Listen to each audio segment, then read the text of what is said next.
Hey everyone, ever wondered how people kept their cool before central air conditioning? In today's video, we'll explore ingenious tricks from high ceilings and breezy sleeping porches to iced water fans, swamp coolers, and the trusty Iceman delivery. You'll discover how architecture, fashion, and daily routines were all fine-tuned to beat the heat.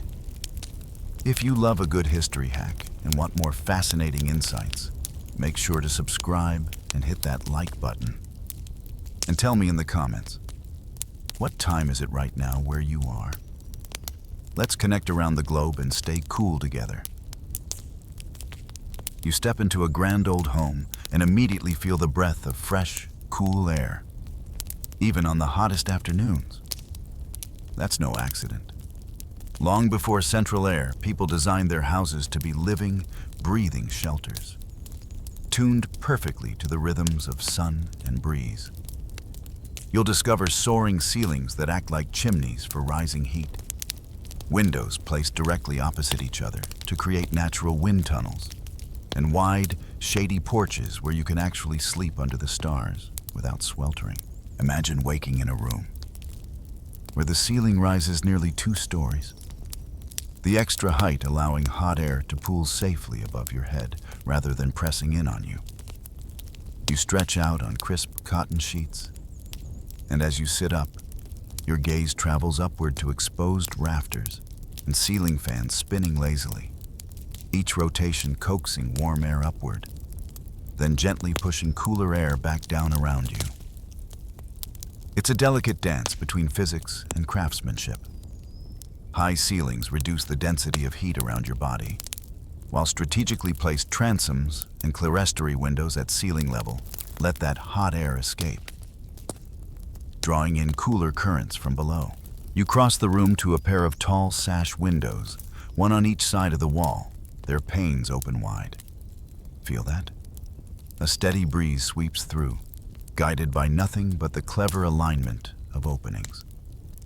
This isn't by chance, but it's centuries of observation turned into architecture. In the 18th and 19th centuries, builders learned that by orienting homes to prevailing winds, you can turn your entire living space into a giant fan. You'll see rooms positioned to catch the afternoon sea breeze in coastal towns, and narrow, dog-trot passages cutting straight through central hallways in rural houses, acting like conduits to channel air from shaded porches on one side to the sunlit yards on the other. Step outside onto the wide, wraparound veranda, and you understand why porches were once as essential to a home as the walls themselves. You lean on a slatted wooden railing, shaded by the roof overhang, and watch as the humidity-laden air off the lawn drifts in and out of this liminal space. These porches aren't just decoration. They're extensions of every room, providing a cooler living area during the dog days of summer. Here, families would gather with iced lemonade. Children played board games on woven wicker chairs, and visitors paused to cool off before stepping inside. In the evenings, when the air finally drops a few degrees, the front porch transforms into an open-air parlor where you sit close enough to hear the chirp of crickets, but far enough to avoid the stifling warmth that lingered indoors all day. Then there's the sleeping porch, your secret weapon against heat. It's a screened-in alcove off the master bedroom where you can roll out a light mattress, curtained for privacy but open to every gust, every rustle of leaves. Before electric fans blew a whisper of air, families arranged beds here to soak up the night's coolest hours. You can almost hear the soft humming of cicadas as you drift off, the faint aroma of jasmine carried on the breeze. Walls of mosquito netting keep the bugs at bay while leaving the windows wide open. You're cocooned in a bubble of midnight air, safe from both heat and pests. Inside these homes, materials play their own part. You run your hand along the plaster walls, marveling at how their thick, earthen cores absorb and release heat slowly, smoothing temperature swings between day and night. Hardwood floors, slightly raised on piers or thick joists, allow cooler air to circulate underneath, so your bare feet stay blissfully fresh even midday. Brightly painted exteriors, light blues, mint greens, creamy whites, reflect the sun's rays rather than soak them up, helping the whole structure stay several degrees cooler than darker, more heat-soaking hues would. All of these features work in concert. You won't find a single thermostat or compressor. Instead, you have geometry, orientation, and material science guiding every breeze. You learn how opening a pair of shutters just so can pull a cross draft through 3 rooms at once, or how closing the southern windows during the late afternoon sun keeps your home from becoming an oven. It's a living blueprint, passed down through generations, honed in places as varied as the humid American South and the sun-baked deserts of the West. As you explore further, you realize these architectural strategies weren't just about comfort. They shaped day-to-day life. Families adjusted meal times to avoid the midday peak, gathering on porches at dawn and dusk instead of around overheated dining tables. Social calls moved outdoors. Neighbors sat on their stoops, chatting over iced tea rather than congregating in sweltering parlors. In rural communities, barns and granaries were built with large doors facing each other, creating breezeways that cooled livestock and produce alike. By the time you step back inside, you understand why we still admire these clever designs today. They're reminders that sustainable cooling doesn't always require electricity. Sometimes it takes thoughtful placement, simple physics, and a willingness to live in harmony with nature's rhythms. You can feel yourself breathing easier, inspired to bring a bit of old-world wisdom into your modern life. So next time the thermostat soars, you might just try opening those windows, pulling in a porch chair, or sketching out a sleeping deck under the stars. Because smart design is timeless, and staying cool never goes out of style. You've just stepped back inside after feeling the breeze dance through high ceilings and porches, and now you're drawn to the humbler, hands-on solutions that kept everyone from wilting in the days before air conditioning. You grab a simple hand fan, delicately folded, painted with floral motifs, and you understand why these weren't just accessories, but lifelines. With each gentle flick, you stir the air around your face, creating a tiny storm of movement that carries heat away.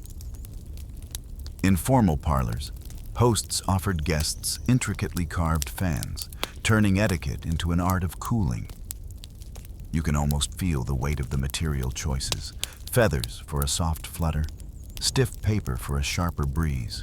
Moving into the kitchen, you notice a block of ice, gleaming, heavy, resting in a wooden tub. The ice arrives daily from the Iceman, a figure you'd summon by whistle or knock, who hails from the local ice house. You watch as someone lifts that frozen slab and positions it in front of a box fan. The fan's blades push air across the icy surface, sending a wave of cold into the room. It's a primitive trick, but you feel it in your bones. The cooled current drifts past your shoulders, chases sweat from your brow, and brings relief where it matters most. In bedrooms, similar setups turn windowsills into makeshift cooling stations, so that at night you drift off on crisp sheets, invited by that steady, chilly breath. Your eyes travel next to a towering metal contraption tucked in the corner, the Evaporative swamp cooler. You lean closer and see pads of aspen wood soaked in water, surrounded by slats that allow outside air to pass through. A motor hums, pulling outdoor air through those damp pads so you breathe in a soft, moist chill. In arid regions, this was revolutionary. While fans merely shuffle warm air, swamp coolers actually lower the temperature. You imagine yourself on a veranda in the desert, listening to the cooler's steady whir as nightfall brings relief. The sound becomes soothing, a promise that tomorrow's heat will feel more bearable. Venturing into the hallway, you catch sight of wardrobes filled with light woven cotton and linen. You reach for a loose-fitting white cotton shirt. It feels airy in your hands, almost buoyant. Dressing in pale hues wasn't merely fashionable. It was practical physics at work, reflecting sunlight rather than absorbing it. You slip it on and immediately sense the difference. Moisture wicks away from your skin, and the gentle fabric allows pockets of air to circulate around your torso. You pair it with trousers cut roomy at the thighs so air can flow freely, or sometimes you opt for just shorts and bare feet on cool wooden floors. Every outfit is a personal climate system. As morning breaks, you follow the rhythm of daylight. Heavy chores get done before the sun climbs too high, so you haul water, chop wood, and sweep porches in the shade of dawn. Come mid-afternoon, you retreat indoors, drawing shutters to block direct sun and settle into a quiet lull. This siesta isn't laziness, but a survival strategy, a pause until temperatures dip again. When you emerge, you find neighbors gathered under leafy trees or on wide stoops, sharing jugs of iced tea or lemonade flavored with mint. Laughter and conversation bloom in the cooler hours, reminding you that community itself was part of staying comfortable. Children race through sprinkler spray set up on lawns, squealing as water droplets scatter sunlight in rainbow prisms. You join them, or perhaps linger with a cone of sorbet sold from a colorful cart rolling down the street, its vendor calling out flavors in a sing-song voice. That icy treat isn't just dessert. It's a momentary refuge, a chilled pause that clears your mind. Every lick recalls the contrast between searing midday heat and the slippery, sweet cold that melts for you. By evening, you and your family gather on the sleeping porch, unfurling nets and laying out simple cotton bedding. The stars peek through the screen as a soft breeze carries the night's cool down from above. You lie back, the world hushed except for the rustle of leaves and distant cricket songs. With no walls to trap heat, your body cools naturally, following the gentle drop of ambient temperature. As you drift towards sleep, you appreciate how every small innovation, from hand fans to icy cones, wove together into a tapestry of comfort. All these hands-on methods remind you that before digital thermostats and compressor coils, people relied on creativity, community, and the simple properties of air and water. You'll carry these time-tested ideas forward, letting ancient wisdom shape your modern life, opening windows at the right moment, invoking the chill of a frozen block, choosing fabrics that breathe, and structuring your day around nature's own thermostat. In doing so, you connect with generations past, honoring the ingenuity that has always made summer's heat not just bearable, but an invitation to live in harmony with the world around you.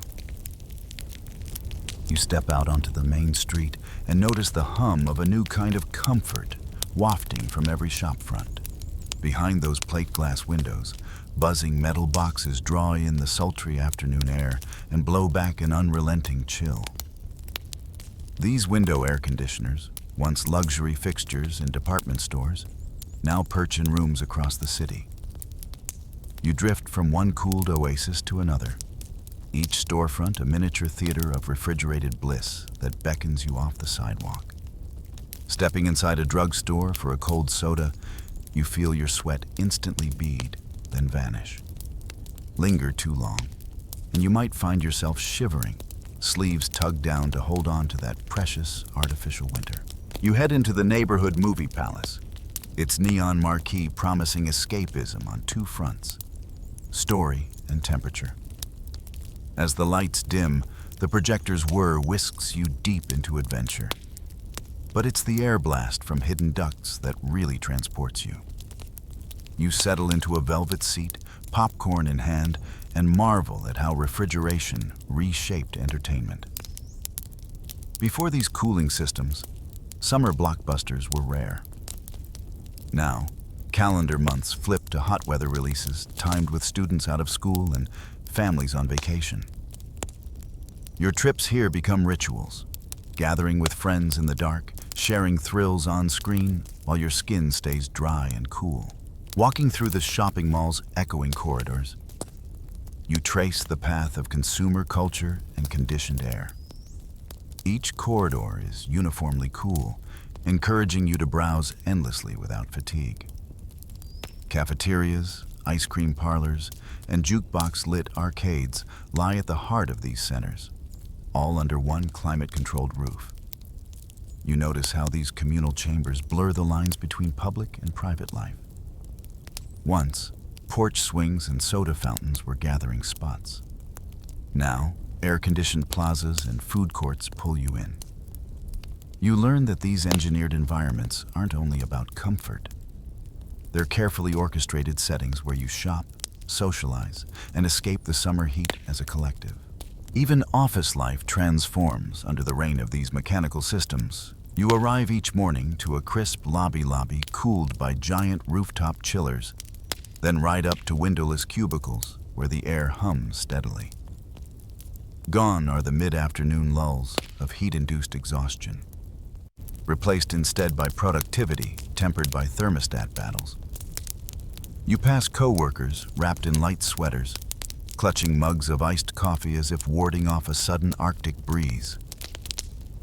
Yet you wouldn't trade it. You know that without this regulated climate, desks would be deserted and work would grind to a sweaty halt. In neighborhoods, you notice how living patterns bend around these machines.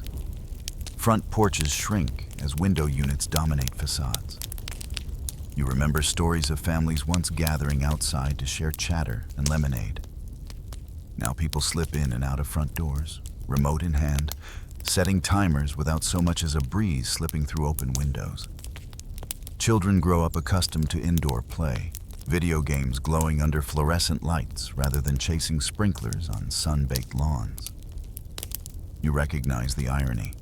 In solving one problem, heat, you've reshaped social rituals and severed old-fashioned ties to the outdoors. Still, there are pockets of hybrid ingenuity. You glimpse a historic inn that preserves its sleeping porch and lever-operated transoms alongside a lobby cooled by cutting-edge chillers. The juxtaposition fascinates you. Two worlds of comfort coexisting, each offering its own flavor of relief. You imagine renting that porch room, mattress laid out beneath the stars, listening to crickets while the hallways hum with compressors at work. It's a reminder that modern convenience and traditional wisdom can mingle, offering you choice rather than a single path. As you wander back into your own home, you flip a switch and feel the telltale hiss of coolant flowing through coils. The room rapidly chills, and you sink onto your couch, remote in hand. In these moments, you feel grateful for every advance that brought this ease into your life, even if it has reshaped the world in ways that seem both miraculous and a little strange. You think about the architects, inventors, and everyday people whose solutions to summer's swelter led from breezy porches to humming compressors.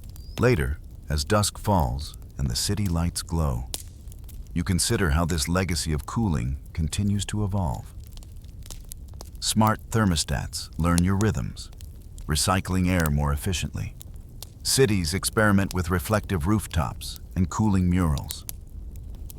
Even as you click off your unit for the night, you carry forward an appreciation for the generations who balance design, nature, and technology to carve out comfort. Whether you choose the crisp click of a compressor or the gentle whisper of an open transom, you stand at the crossroads of tradition and innovation. You step away from the hum of your own air conditioner and take a moment to consider the price of perpetual coolness. As you ponder the legacy of compressors and refrigerants, you realize that every flick of your thermostat sends ripples beyond your living room. Your comfort comes at the cost of energy drawn from power plants, often fueled by fossil resources.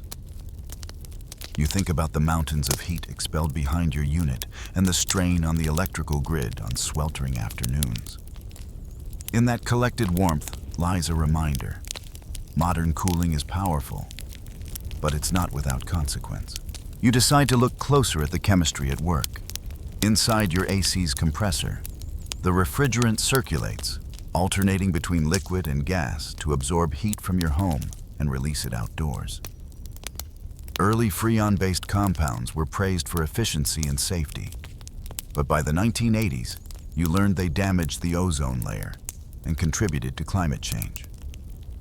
Since then, new refrigerants have emerged, some with lower ozone impact, others designed to reduce global warming potential. Yet none are perfect. Hydrofluorocarbons mitigate ozone depletion, but still trap heat in the atmosphere. You recognize that the next frontier of cooling technology must balance effectiveness with environmental responsibility. Beyond refrigerant chemistry, you consider energy efficiency. SEER ratings, seasonal energy efficiency ratio, guide you when choosing an air conditioner. The higher the number, the more cooling per unit of electricity. You recall installing variable speed compressors and smart inverter technology that modulate cooling output instead of switching on and off at full blast. This smoother operation adapts to your home's changing needs, cutting wasted power. Smart thermostats learn your schedule and preferences, dialing back during your workday and pre-cooling your space just before you return. You appreciate how incremental gains in efficiency can add up to significant reductions in energy use and greenhouse gas emissions. You also reflect on building-level strategies that complement your machine's chill. Passive solar design, orienting your home to shade windows, using thermal mass materials, and incorporating reflective roofing helps minimize heat gain before any cooling equipment is needed. You think back to high ceilings and cross-ventilation from centuries ago, realizing that these lessons still apply. You add cellular shades to block midday sun, plant native trees strategically to shade your roof, and seal gaps around doors and windows to keep conditioned air from escaping. Every dialed down degree on your thermostat becomes more feasible when your home envelope resists heat instead of welcoming it. Community-scale solutions catch your interest next. In urban areas, the heat island effect amplifies summer temperatures when concrete and asphalt absorb and re-radiate solar energy.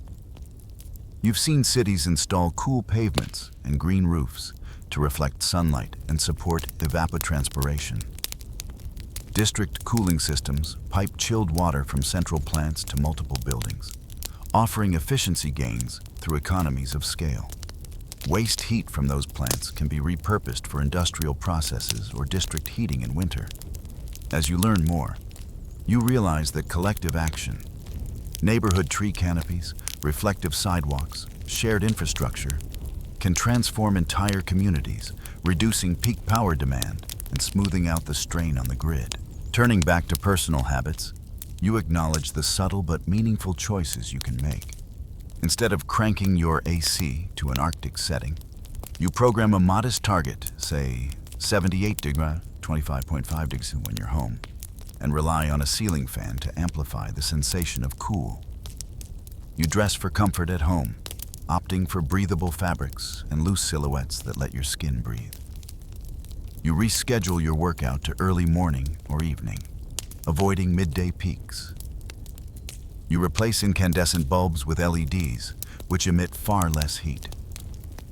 Small actions like closing the blinds during the sunniest hours and opening windows at dusk can allow you to depend less on mechanical cooling.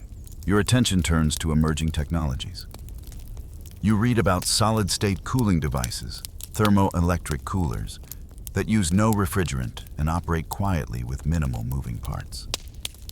While they're not yet ready to replace whole house systems, you imagine them powering spot cooling applications. A bedside unit that chills just your pillow, or a workstation cooler for your home office. You watch prototypes of magnetocaloric and electrocaloric coolers, which exploit changes in magnetic or electric fields to transfer heat. Though still in research phases, these novel approaches hint at a future where cooling is both clean and compact. As the sun dips below the horizon, you step outside and feel the warm breeze, and you don't rush inside to switch on your air conditioner. Instead, you pull a lightweight throw over the porch swing and settle in, listening to the cicadas' evening chorus. You think about how cultural attitudes toward heat and cool have evolved. That once, you would have opened all the windows and welcomed every breeze. Now, you reach for a remote and press a button. You appreciate the convenience, but you also honor the ingenuity that preceded modern machines. The mutual choreography of design, community, and resourcefulness. In these quiet moments, you resolve to blend tradition with innovation. You'll maintain your current system for its convenience, but support upgrades to more environmentally friendly refrigerants when the time comes. You'll advocate for energy-efficient building practices in your neighborhood association and encourage friends to consider shared cooling strategies that relieve the broader grid. You might even experiment with rooftop gardens or reflective coatings to reduce your own heat gain. By balancing mechanical cold with passive design, individual choices with community projects, you become part of a larger movement toward sustainable comfort. Each degree saved on your thermostat becomes an act of stewardship, a nod to the generations that learned to live in harmony with the sun and wind, and a commitment to those who will inherit the world you shape today. In dancing between innovation and tradition, you help ensure that the story of staying cool continues for centuries to come. You've spent time weighing the hidden costs of modern cooling and exploring how past generations harnessed design, community, and simple physics to stay comfortable. Now you find yourself looking forward, imagining the next chapter in the story of keeping cool. A chapter where innovation and equity converge to redefine comfort for everyone on this warming planet. As you step outside on a bright morning and feel the promise of another hot day, you notice new murals on building walls, vibrant, reflective paints that shimmer in the sun, bouncing heat back into the sky instead of trapping it in asphalt canyons. You pause, realizing that these artistic interventions are more than decoration. They're part of an emerging movement called cool cities. Neighborhoods once plagued by oppressive heat islands are becoming living laboratories. Rooftops sprout gardens, facades wear coatings that reflect infrared light, and alleys bloom with shade structures woven from solar harvesting fabrics. You see children playing beneath photovoltaic pergolas that not only shield them from direct sun, but also power small fans and lights for evening festivities. Walking further, you pass a community cooling center, a repurposed library wing retrofitted with district cooling technology. Chilled water pipes run beneath the floor, and overhead vents deliver a gentle, even chill without the noisy clatter of individual compressors. Families arrive with reusable cups to fill at a filtered water station cooled by that same system. Free workshop flyers line the bulletin board, advertising classes on home cooling on a budget and DIY green roofs. You recognize that cooling is becoming a public utility, no longer a luxury for those who can afford the highest SEER-rated unit, but a shared resource that prioritizes health, resilience, and social connection. Turning down a side street, the hum of traffic gives way to the soft whisper of misting poles lining the sidewalk. These aren't the punishing foggers of old. They're smart systems linked to weather forecasts and humidity sensors. When the temperature climbs above 90 degrees from 32 degrees, they activate in short bursts, lowering the ambient air by several degrees without saturating clothing or plants. You stroll underneath, grateful for the fleeting drop in temperature and for the knowledge that the water is recycled from nearby storm drains. Another thoughtful nod to scarcity in a changing climate. As noon approaches, you notice how people's attire and routines continue to evolve. Office dress codes have relaxed further. Breathable technical fabrics and ventilated footwear have replaced starchy suits and polished loafers. Work hours flex to early starts or late finishes, allowing more time in the cooler dawn and dusk. You pass a pop-up cafe offering nitrogen-chilled cold brew, served in compostable cups. Baristas explain that liquid nitrogen cooling uses no direct refrigerant and creates an experience as thrilling as it is refreshing. You continue your walk into a neighborhood known for social justice activism, where cooling inequity has been a rallying point. Here, energy assistance programs subsidize electricity to run air conditioning for the elderly and families with young children. Peer-to-peer cooling cooperatives have formed. Neighbors share the cost of oversized, high-efficiency units and divide up the hours of operation so everyone benefits. When you ask a volunteer how it started, she tells you that a simple community meeting spurred a collective buy. They negotiated a bulk discount with a local HVAC supplier and even organized a co-op-run maintenance team, teaching basic repairs and filter cleaning. It's a powerful demonstration that cooling can be a collective act, not just an individual comfort. Your path takes you past a university campus where researchers test advanced materials in a solar reflectance lab.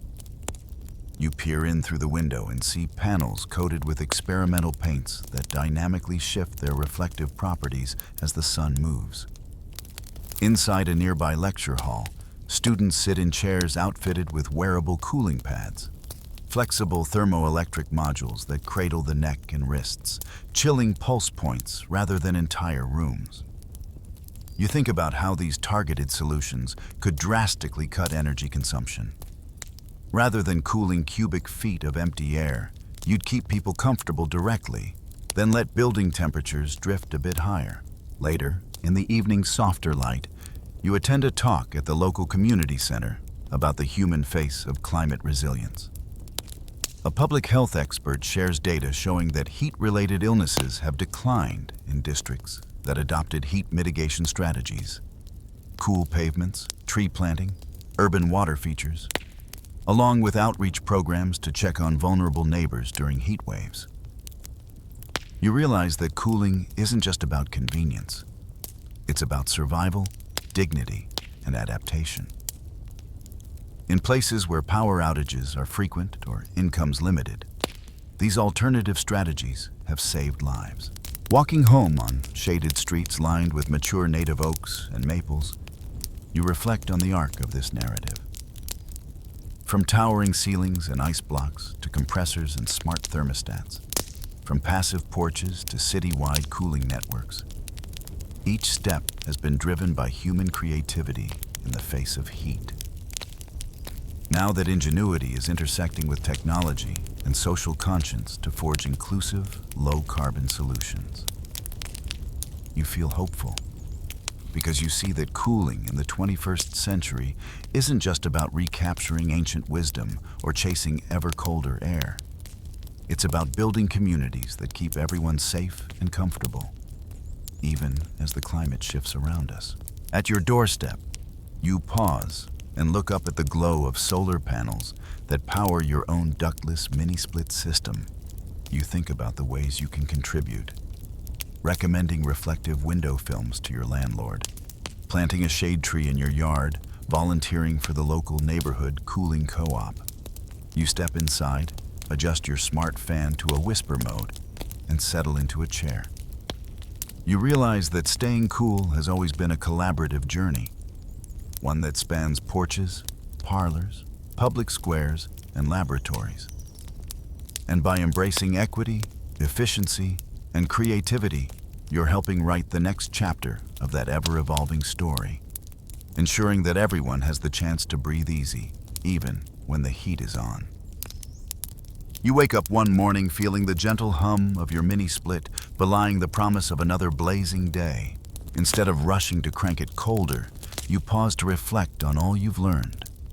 Ancient porches and lofty ceilings, community cooling centers, recycled water misting poles, and rooftop gardens that shimmer in the sun. You decide it's time to bring these insights into your own life in a way that feels authentic and empowering. First, you take stock of your living space. You map out which windows catch the prevailing breeze at dawn and which soak up the afternoon sun. With a fresh mindset, you install operable louvers at the highest points of your walls. Tiny skylights that can be opened or closed with a simple crank. When the morning air is at its coolest, you slide them open and feel a gentle draft sweep down from above, carrying the night's chill into your living room. You follow up by fitting reflective window film on south-facing panes to deflect the harsh midday rays before they bake your floors. You're mindful, too, of the surfaces under your feet, remembering how air-circulated hardwood floors once kept homes comfortably cool. You swap out thick rugs for bamboo mats that let air flow freely beneath.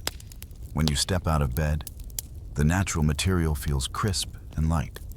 In the hottest part of the day, you pull on a pair of simple slippers and carry a tall glass of ice water infused with mint and cucumber.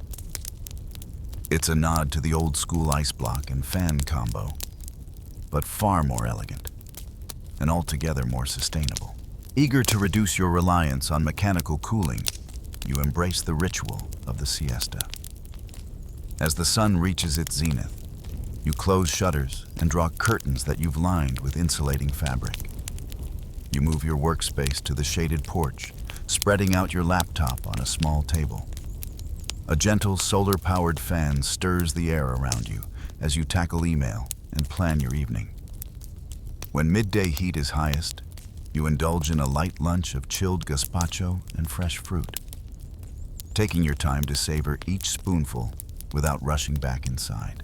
Back indoors, you make a point of dressing for the climate rather than against it.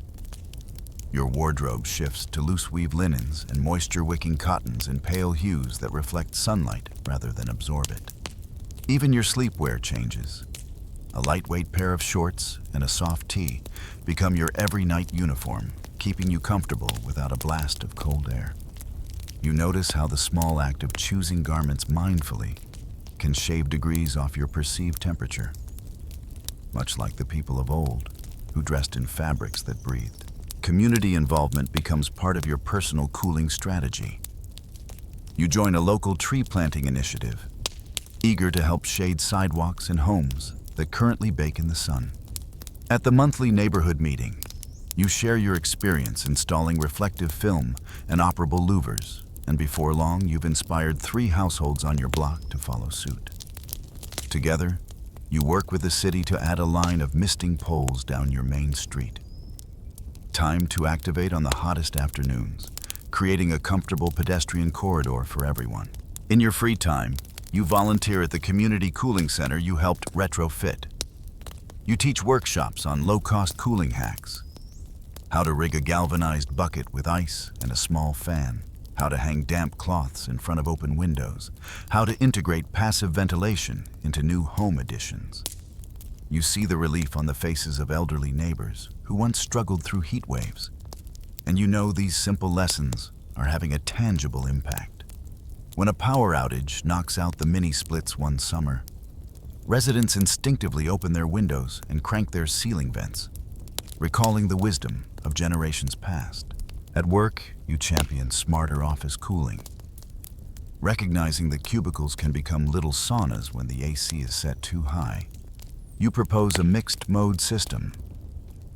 During the early mornings and late evenings, windows open to welcome the fresh air, and solar-powered blinds adjust automatically to block direct sun. Over the course of the day, the system toggles between natural ventilation and mechanical cooling based on humidity and temperature thresholds. Your colleagues report that productivity and morale improve, and energy bills drop.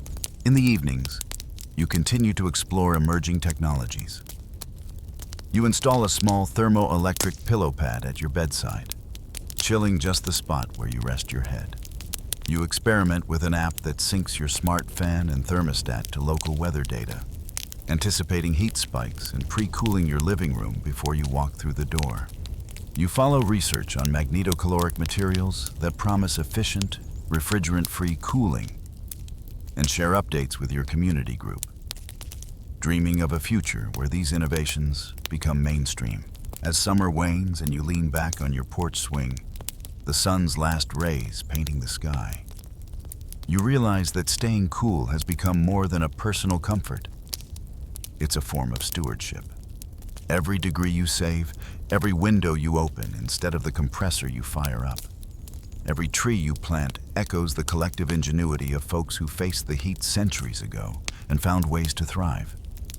You feel connected to your neighbors, to your environment, and to a lineage of makers and inventors who refuse to let summer's high temperatures dictate their lives. In your hands, a glass of iced herbal tea condenses with dewy droplets. You take a slow sip and smile, knowing that true comfort is layered. It's the whispered draft through a louver, the reflected light off a coated roof, the shared shade beneath a tree, and the hum of tomorrow's clean energy coolers. You've woven ancient practices and future possibilities into the fabric of your everyday life, creating a tapestry of comfort that's as sustainable as it is satisfying. And as the night breeze settles over your community, you rest with the certainty that you and everyone around you will continue to meet the heat not with surrender, but with creativity, care, and a deep respect for the world we all share. You wake early to the soft glow of dawn filtering through your operable louvers. And you realize how far you've come since those first experiments with reflective films and rooftop gardens.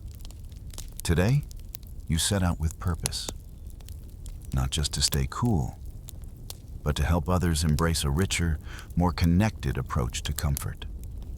You load your car with shade-tolerant saplings, dogwoods, redbuds, and sweet gums that you'll plant at your neighborhood school and local community center.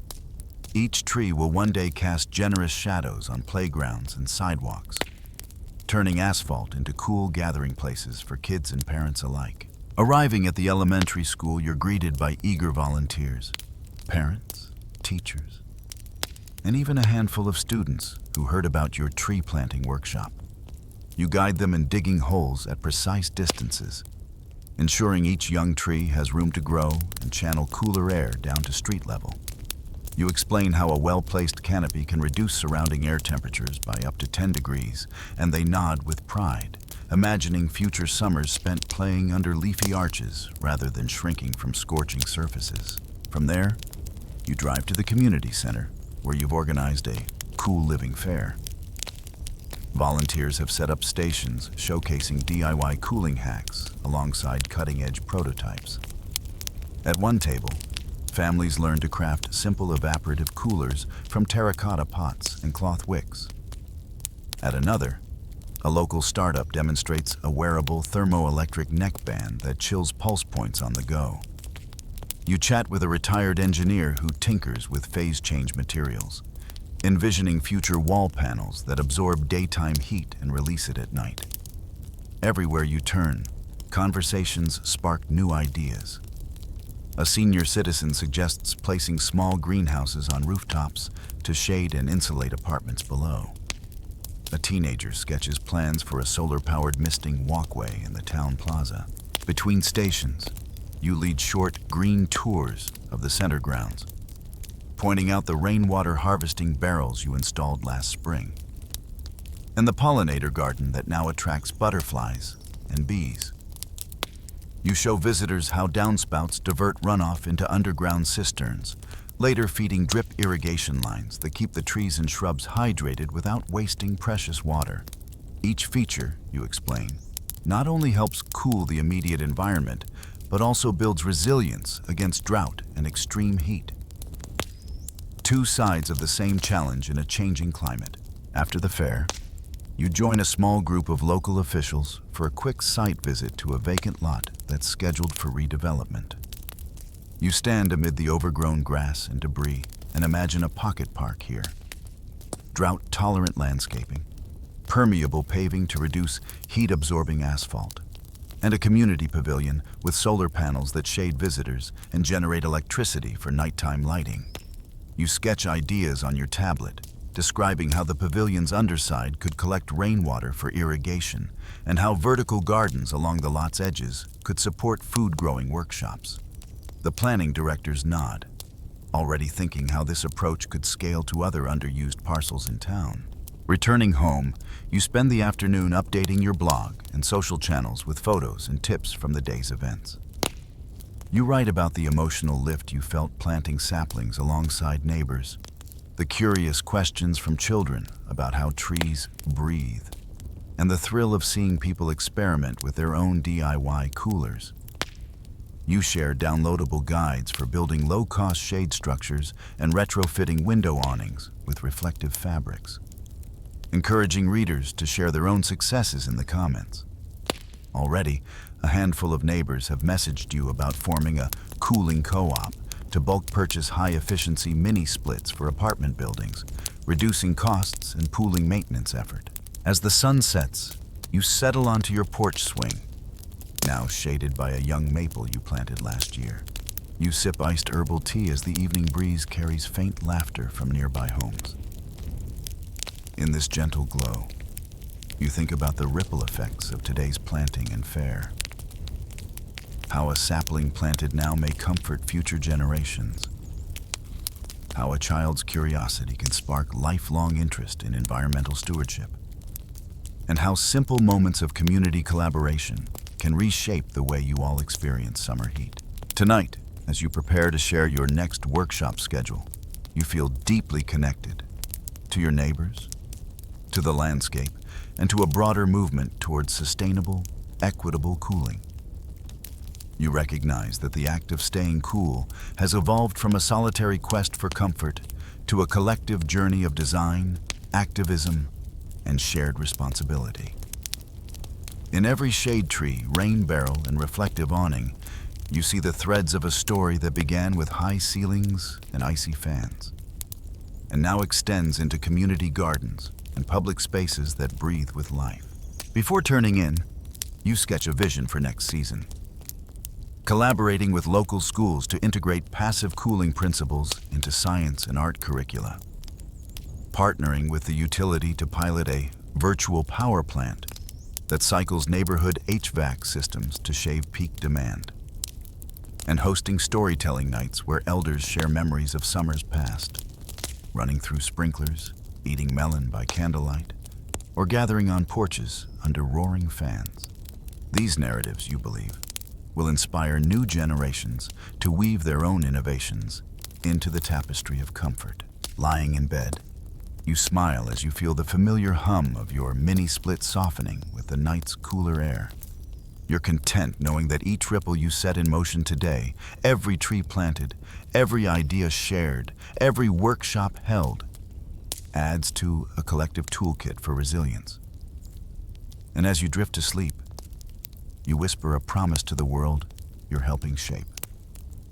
That the story of staying cool will continue, not as a battle against heat, but as an artful celebration of community, creativity, and care for the planet we all share. You rise before dawn once more, the sky still painted in indigo, and you realize that the journey you've embarked on isn't simply about cooling your own home. It's about crafting a legacy of comfort and resilience that will outlast any single summer. You step out into the early light, breathing deeply as the world around you stirs. Your thoughts turn to the children you've taught, the neighbors you've rallied, and the seedlings that now offer shade where there was only bare pavement. Today, you set out to weave these scattered efforts into something enduring, a network of knowledge, policy, and shared values that will carry forward through generations. You head first to the local school board meeting, clutching a binder of proposals drafted alongside passionate parents and teachers. In it, you've outlined a curriculum unit that integrates passive cooling principles into science, history, and art lessons. You imagine students measuring the temperature difference between sunlit and shaded areas on the playground, calculating the energy savings of reflective paint versus dark asphalt, and sketching architectural cross-sections that channel summer breezes. When you speak to the board, you emphasize that teaching these concepts isn't an extracurricular luxury. It's essential life skills for a warming planet. As you watch board members nod thoughtfully, you feel the tangibility of change. Soon, these lessons will seed both young minds and cooler community spaces. Later in the afternoon, you convene with the city's Sustainability Task Force. You've organized a coalition of urban planners, public health experts, utility representatives, and community organizers. On the agenda today is a proposal for a citywide Cool Corridor program, identifying main thoroughfares where street trees, reflective crosswalks, misting stations, and shaded bus stops can be installed in a coordinated rollout. You unfold a large map marked with hot spots where heat-related emergency calls cluster most in summer months. Together, you discuss funding mechanisms, a blend of municipal bonds, climate adaptation grants, and private partnerships. As the group debates details, priority neighborhoods, maintenance schedules, and measurement metrics, you sense that this isn't just planning infrastructure. It's cementing a shared commitment to equitable comfort, ensuring that no pocket of the city is left to swelter alone. By early evening, you join a roundtable at the neighborhood community center.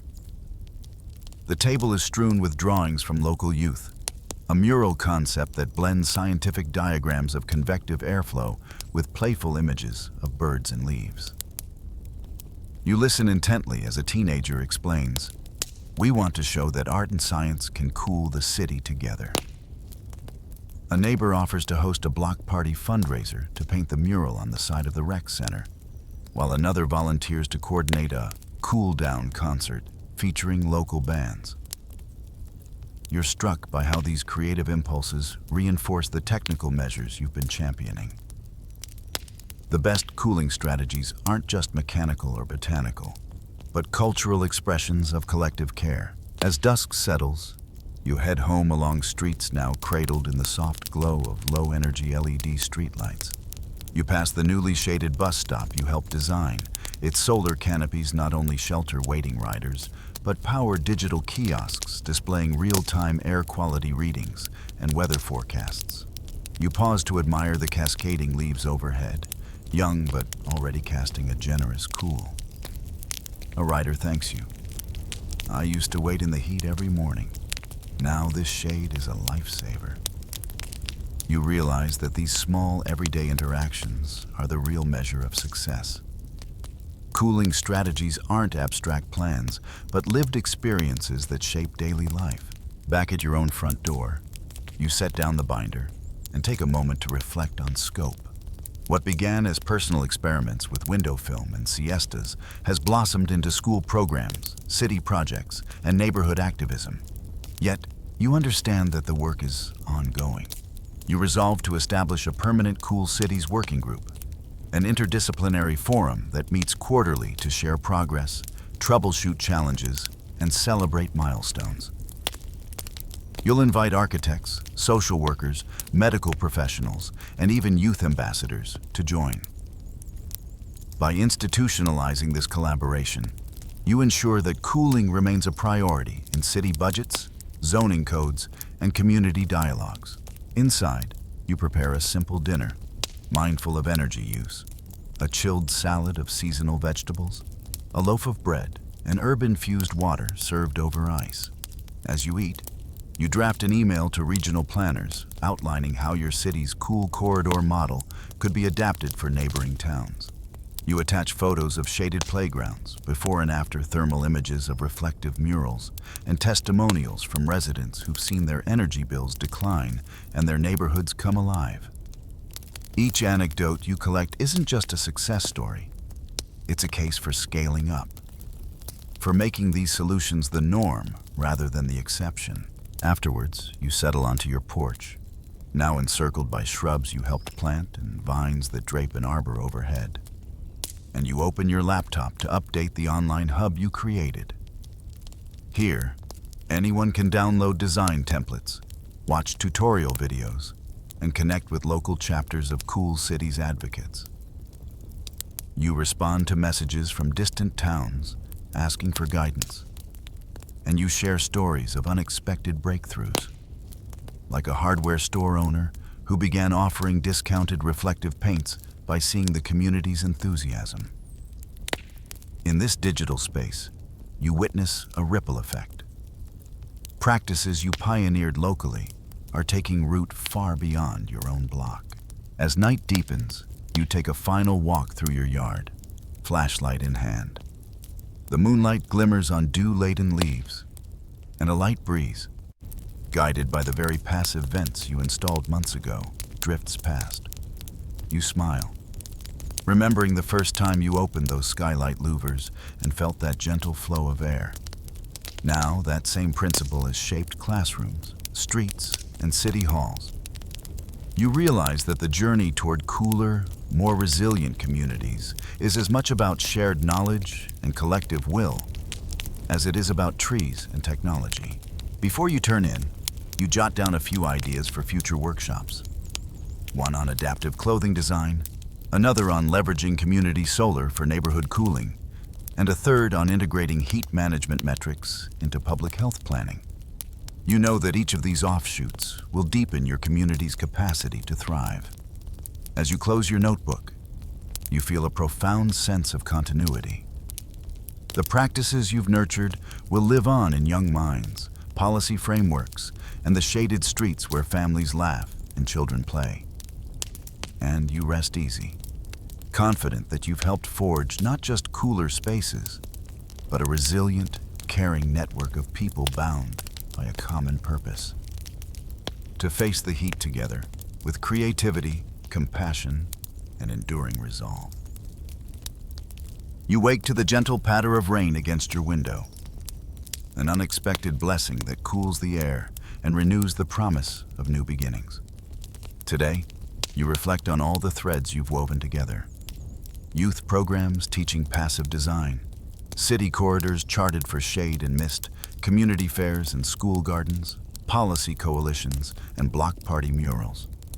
Now you feel called to knit these disparate efforts into an enduring cultural fabric, one that imbues every generation with the knowledge, values, and tools to confront heat with ingenuity and compassion. You begin by convening a Living Library event at the local park, where elders sit under the canopy of mature oaks and share their summer stories. Tales of window fans buzzing on porch rails, of clay pots soaked overnight to cool daytime breezes, of ice wagons clattering through town at dawn. Children gather on blankets, eyes wide as these memories unfold. You watch as young faces light up at the idea that people once beat the heat with feathers, fronds, and the simple physics of shade. Nearby, volunteers guide families in building model houses from cardboard, complete with operable louvers, evaporative swamp coolers crafted from sponges, and painted roofs that shimmer in the sun. You see parents and kids collaborating, experimenting, and delighting in the discovery that cooling isn't magic, but a blend of art, science, and care.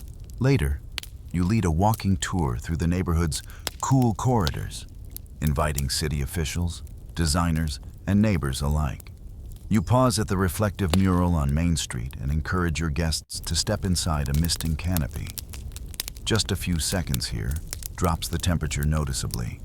At the solar-shaded bus stop, you demonstrate how photovoltaic panels not only shelter waiting riders, but power USB ports and Wi-Fi hotspots. When people ask for cost figures, you share the data. A modest upfront investment, balanced by lower energy bills and fewer heat-related illnesses, yields dividends in both dollars and well-being. You feel a surge of pride as each participant pockets a cool kit, a set of window film samples, a fan and ice block adapter, and a seed packet for planting native shade trees.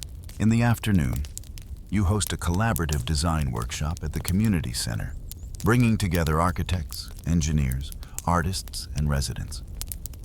On long tables, blueprints sit beside color swatches and plant catalogs.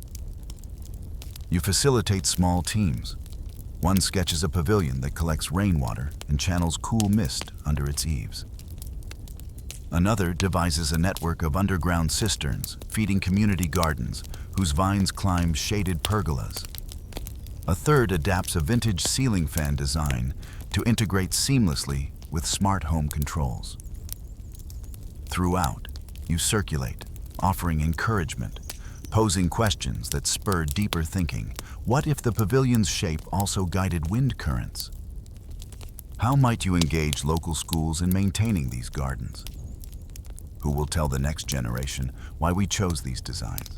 As evening falls, you shift your focus to storytelling through media. You gather footage from the living library and workshop, edit clips of children's laughter and elders' recollections, and weave in time lapses of painted roofs drying in the sunset glow.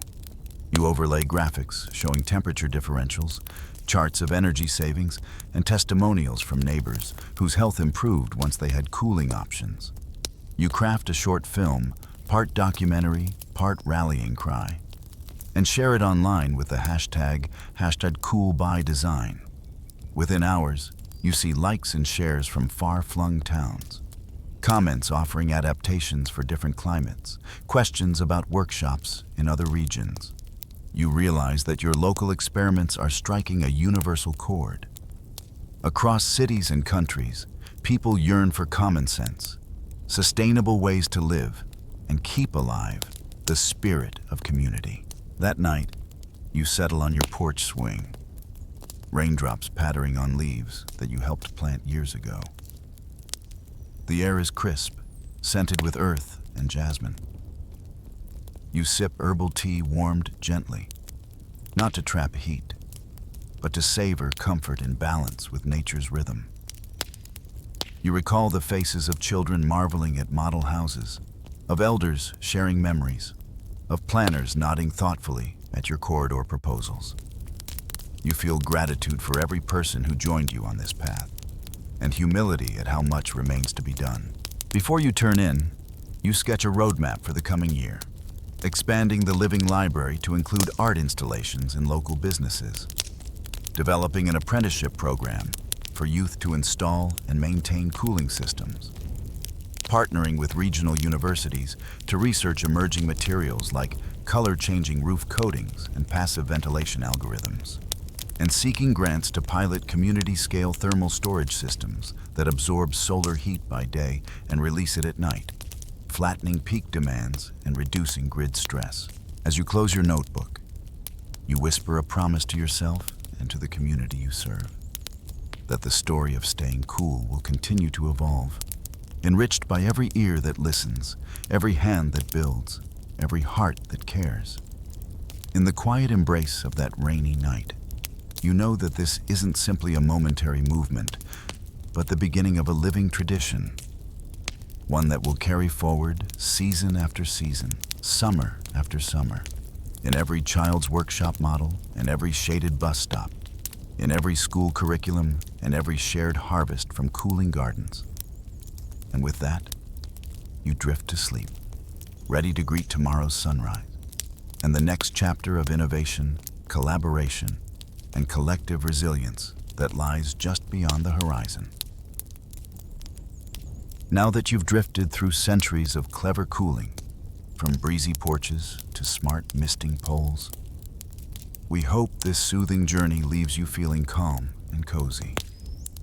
If you enjoyed exploring these timeless and modern secrets, please like and subscribe for more relaxing history tales.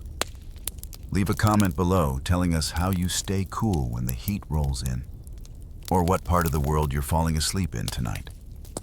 We'll read every response as we unwind. Thank you for listening, and your support means a lot. Sweet dreams.